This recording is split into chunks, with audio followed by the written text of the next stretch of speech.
Ce matin, c'est l'effervescence dans cette petite maison de Schaerbeek. Le camion de la banque alimentaire vient de passer et les volontaires remplissent les étagères des denrées de première nécessité. Comme chaque mois, Kourov est venu se ravitailler. Il a quitté son pays il y a de nombreuses années déjà et son histoire est bien compliquée. Sans papier, sans argent, il n'a pas d'autre choix que d'accepter cette aide d'urgence. Je voulais entrer, demander asile, mais je n'arrivais pas. Alors on devait aller chez la Croix-Rouge. Croix-Rouge, malheureusement aussi, a été pleine. C'est comme ça que je me trouve ici maintenant. Si ton cas est rejeté, tu dois sortir du centre d'accueil, vivre dans la rue parce que tu n'as pas de famille pour loger chez eux. C'est une question de comment dire en anglais, de life and death situation.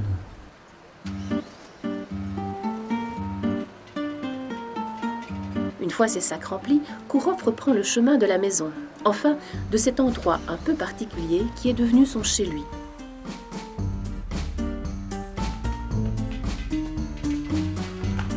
Une salle paroissiale où il a soigneusement disposé ses maigres possessions.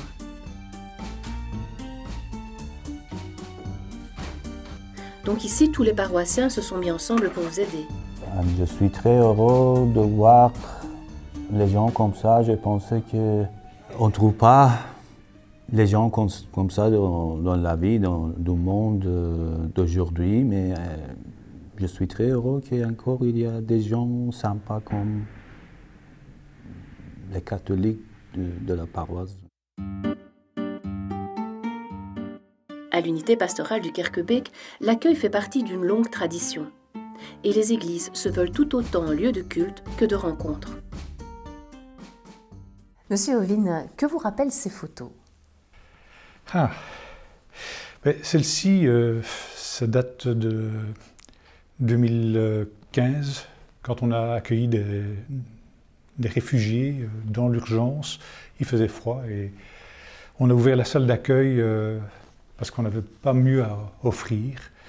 La commune nous demandait simplement un logement pour la nuit, pas pour la journée. Parce que à cette époque-là, on aurait été incapable de le faire. Alors on a fait ce qu'on pouvait. Donc, ici, c'est une occupation qui était plus ancienne, celle-ci. C'est en fait en 2010. Là, il était question d'héberger des réfugiés dans des casernes, mais les casernes n'étaient pas prêtes. Et du coup, le CPS nous a contactés en demandant « Est-ce que vous pouvez loger entre 20 et 40 réfugiés dans l'église ?» À l'époque, dans l'église, ce n'était pas possible. Dans les salles de fête, on l'a fait, mais ça nécessitait pas mal d'aménagements.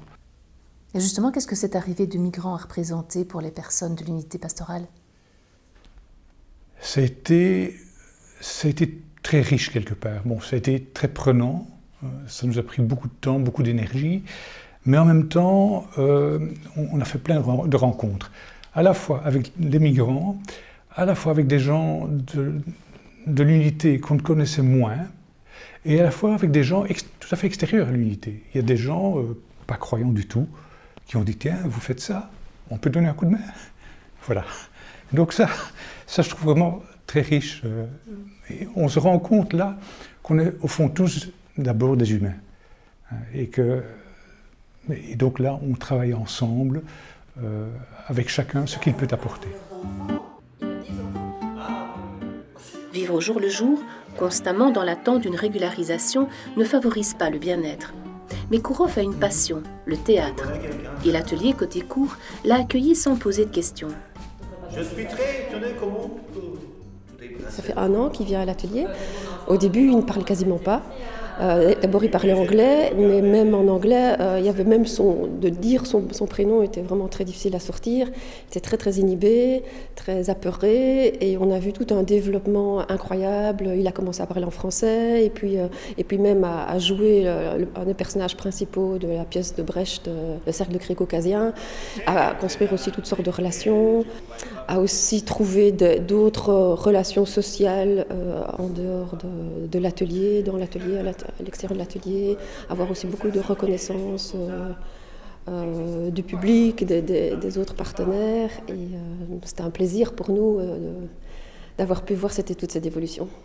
On est toujours prêt, comme je suis. Et comment voyez-vous l'avenir? Ma vie, c'est jour par jour. Je ne pense pas à demain parce que les problèmes d'aujourd'hui sont assez pour aujourd'hui. Demain, c'est l'autre jour. Le chemin sera encore long avant que Kourov ne trouve sa place dans notre société.